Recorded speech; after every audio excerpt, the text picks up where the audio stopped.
এখন অটো গাড়ির জন্য রিক্সা চালাইতে পারি না, ভাড়া হয়তো কম হয়, ইনকাম কম।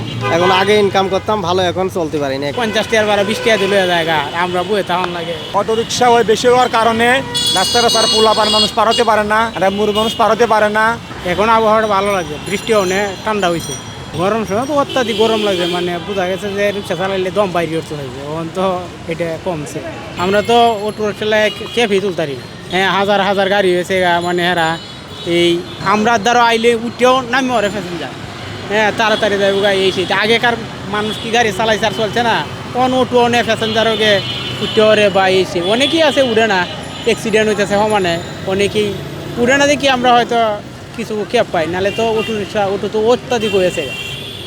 হ্যাঁ গ্যারাজ মালিকরাও কিছু বলে না, এরা কইছে যে এটা তো আইনত নিষিদ্ধ, কিন্তু এটা নিষিদ্ধ হইতেছে না। আমরা কি তো আমরা গাড়ি চালাই, আমরা কি করার আছে। অটো রিক্সা আসার পরে আমাদের ব্যয় হইতে আয় ব্যয় হইতো খালি। আমরা তো আগে কামাইতাম 1000, 800, 900, 1000, সারাদিনে 500 টাকা কামাইলে খবর হয়ে যায়। অটো রিক্সা ওখানে আমরা দুর্নীতি বেশি হয়েছে না, হ্যাঁ ওখান তো আমরা বিরাট সমস্যা। আর এই আয় খাওয়া দাওয়া সমান, ওনার আয় করতে আছে। অটো রিক্সা লাই তো আমরা টাকা মানে আগে তো 1000, 800, 1200 টাকা কামাইতাম, ওখান তো এত টাকা কামানি যায় না। এখন অটো গাড়ির জন্য রিক্সা চালাইতে পারি না, ভাড়া হয়তো কম হয়, ইনকাম কম।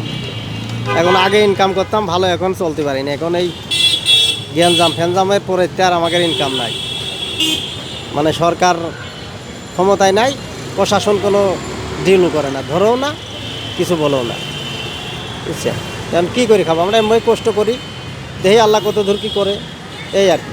আমি পেডেল রিক্সা চালাইছি 10-12 বছর চালাই, 10-12 বছর চালাচ্ছি। এই যে 200, 300, 400 বেশি এখন ইনকাম করতে পারি না। আগে 1000-1200 করতাম, ছেলে মেয়ে লেখাপড়া করতাম, ভালোই পারতাম, এখন কষ্ট হয়ে যাচ্ছে, এই আর কি। তাছাড়া কী বলবো, কিছুই করার নাই। এখন এগুলো যদি বন্ধ হয় তাহলে আমরা একটু ভালোভাবে চলতে পারি। যাত্রীরা এখন পাওয়ার রিক্সায় বেশি চায়, ওইটা তো অ্যাক্সিডেন্ট করে বলে ওইটা এখন চায় না, পাওয়ার রিক্সায় বেশি চায়, কিন্তু এইটাই বেশি চাই। কিন্তু ওইটা দিলে তো ক্ষতি হয়, যে নীলক্ষেত বিটটার পর অ্যাক্সিডেন্ট করে এক মহিলার 4টে দাঁত ভাঙছে প্রায় 5 দিন আগে, এই আর কি। রোডে অ্যাক্সিডেন্ট, ওর গতি আলাদা, ওইটাতে বড় অ্যাক্সিডেন্ট হওয়ার দুর্ঘটনা বেশি। আর এটা অ্যাক্সিডেন্টের ভয় নাই, এটা আপনি নিজেও লাইভে পড়তে পারবেন, কিন্তু ওইটা লাভতে পারবেন না। সরকার যদি এটা আমার সব চালু করে দেয় তাহলে আমরাও চালাবো। যদি সরকার চালু করে দেয় তাহলে আমরা কিনে আমরাও চালাবো। সরকার যদি না চালু করে তাহলে আমরা চালাবো কী করে? গরিব মানুষ 1 লাখ টাকা ইনভেস্ট করে যদি বন্ধ হয়ে যায় তাহলে কী করব? এই ভয়তে আমরা তো বিপদে আছি। অটো রিক্সা আপনার পাওয়ার রিক্সা জমালে 120 টাকা, দেখা যায় সারাদিন কাম করে তো 1000 টাকা বাঁচে। একটা অটো রিক্সা জমা 400 থেকে 450, 500, ওরাও গরমে 1000 টাকাই বাঁচে, বুঝছেন। অটো রিক্সার সুবিধা হলো কি, এটা শক্তিটা লাগে না, পিক আপ দিয়ে চলাই দেয়, কিন্তু অটো রিক্সা বেশি বাড়ায় জনগণের অসুবিধা হয়ে গেছে, রাস্তাঘাট মানুষ পারাপার হতে পারে না। আমার ইনকাম আমি পাওয়ার রিক্সা আগে 15 গাড়ি 2007 সালে গাড়ি চালাচ্ছি পাওয়ার রিক্সা। আমি পাওয়ার রিক্সাতে যে ইনকাম করি আমার অটো রিক্সা একই ইনকামই হয়। আমি পাওয়ার রিক্সা দিন 1000 টাকা নিজে কোনো বাঁচাই নেই, নিম্ন 1000 টাকা বাঁচাই প্রতিদিন, মাত্র জমা লাগছে 120 টাকা। আর এই দলের 350 টাকা, 350 টাকা বাদ দিয়ে খাওয়া খরচ বাদ দিয়ে 1000 টাকাই বাঁচে, কথা বুঝছেন।